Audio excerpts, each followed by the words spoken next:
표현의 자유는 왜 절대권이 될 수 없는가? 김대윤 시민기자. 차별금지법이나 혐오표현금지법, 허위사실 및 역사왜곡 유포 처벌법을 둘러싼 논쟁이 벌어지면 국민의힘과 극우 개신교 세력 그리고 수구 언론 등이 자주 꺼내드는 만능 치트키가 있다. 바로 표현의 자유 침해라는 구호다. 최근 국민의힘 장동혁 대표가 소셜미디어에 올린 글을 통해 국민에게는 부정선거를 외칠 자유도 있다고 옹호한 것도 이런 맥락에서다. 이들은 마치 표현의 자유가 모든 합리적 토론과 법적 규제 논의를 종결시키는 부적이라도 되는 듯 내보인다. 그러나 우리는 민주주의의 근간을 흔드는 이 거대한 맹신 앞에서 본질적인 질문을 던지지 않을 수 없다. 표현의 자유란 과연 무엇을 위해 존재하는가? 그리고 그것은 정말로 다른 모든 공동체 가치와 인간의 권리 위에 군림하는 최상위의 절대권인가? 결론부터 말하자면 표현의 자유는 결코 무제한의 방종을 허용하는 면허증이 될 수 없으며 타인의 존엄을 해치고 민주적 시스템을 파괴하는 순간 그 자격을 스스로 반납해야 하는 제한적 권리에 불과하다. 자유는 진공 상태에서 존재하는 추상적인 유의가 아니다. 자유는 누군가의 구체적인 삶을 실제로 변화시키고 지탱하는 힘이며 언제나 헌법적 가치와 사회적 맥락 속에서 평가되어야 한다. 사회의 기본 토대인 생존의 자유, 안전의 자유, 차별받지 않을 자유 그리고 인간으로서 존엄하게 살아갈 권리가 통째로 무너진 자리에서 나에게는 말할 자유가 있다고 외치는 것은 대단히 기묘하고도 기만적인 풍경이다. 나의 말할 자유가 타인의 생존과 존엄을 위협한다면 그것은 이미 자유가 아니라 폭력이다. 기본권 중에도 가장 핵심적인 가치는 단연 인간의 존엄과 가치다. 표현의 자유는 그 자체로 궁극적인 목적이 아니라 민주주의를 지키고 구성원의 자아 실현을 돕기 위해 존재하는 도구적 자유에 가깝다. 즉, 민주주의를 풍요롭게 만들기 위해 허용된 자유이지 민주주의의 제도적 신뢰와 소수자의 생존권을 파괴하는 정도까지 용인할 수 없다. 타인의 존엄을 짓밟을 권리보다 위에 서 있는 자유는 대한민국 헌법 체계 어디에도 존재하지 않는다. 정치권에서 부정선거를 외칠 자유나 약자를 배제할 자유를 무차별적으로 옹호할 때 우리는 철학자 칼 포퍼가 제시한 관용의 딜레마를 되새겨야 한다. 포퍼는 그에 져서 열린 사회와 그 적들에서 다음과 같이 엄중히 경고했다. 우리가 불관용적인 자들에게까지 무제한의 관용을 베푼다면 그리고 우리가 불관용의 습격으로부터 관용적인 사회를 방어할 준비가 되어 있지 않다면 관용적인 사람들은 파멸할 것이고 그들과 함께 관용도 사라질 것이다.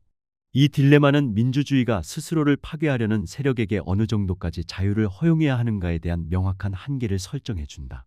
근거 없는 가짜뉴스로 선거 제도의 정당성을 부정하며 시스템을 마비시키려는 선동가들 그리고 소수자의 존재 자체를 부정하는 혐오주의자들은 포퍼가 말한 대표적인 불관용 세력이다.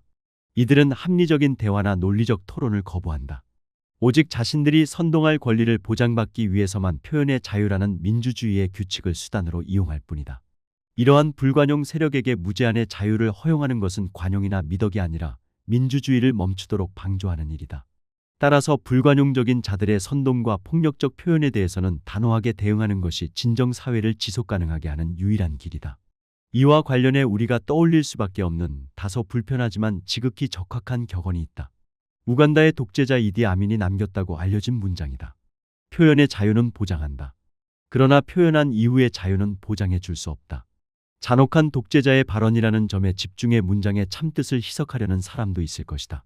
하지만 이 발언이 지닌 서늘한 진실은 말하는 이의 도덕적 결함 때문에 무효가 되지 않는다. 현대의 모든 법치 사회는 이미 이 원칙을 엄격하게 작동하고 있기 때문이다. 민주주의 국가의 시민은 누구나 자신의 생각과 의견을 자유롭게 말할 수 있다.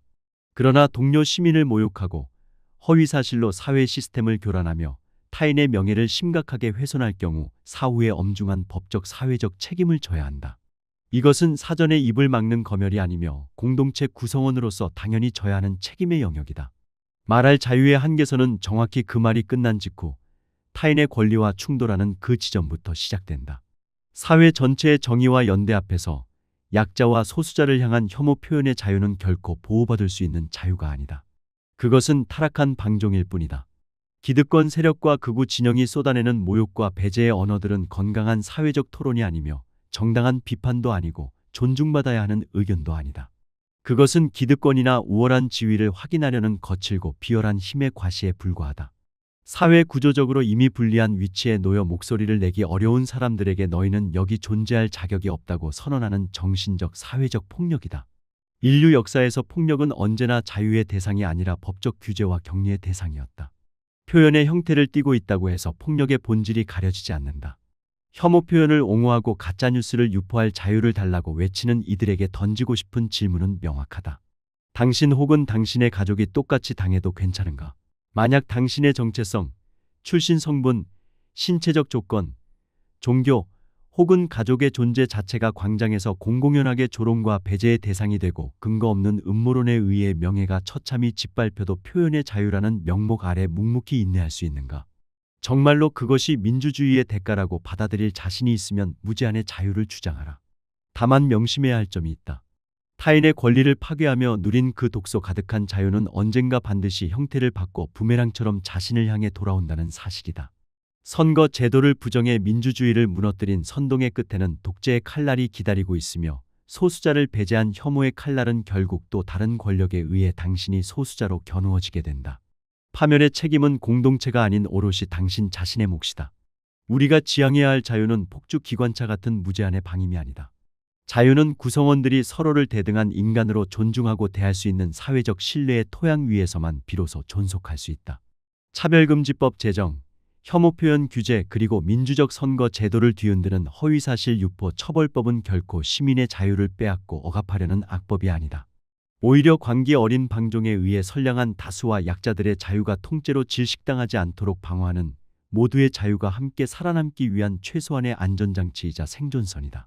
다시 한번 강조하지만 표현의 자유는 숭고하다. 그러나 그 숭고함은 타인의 존엄성을 짓밟지 않고 공동체의 존립을 위협하지 않는 선량한 책임 위에서만 유효하다. 인간의 존엄보다 열등한 자유, 민주주의를 파괴하려는 불관용의 자유는 건강한 공동체를 위해 기꺼이 그리고 단호하게 제한되어야 마땅하다.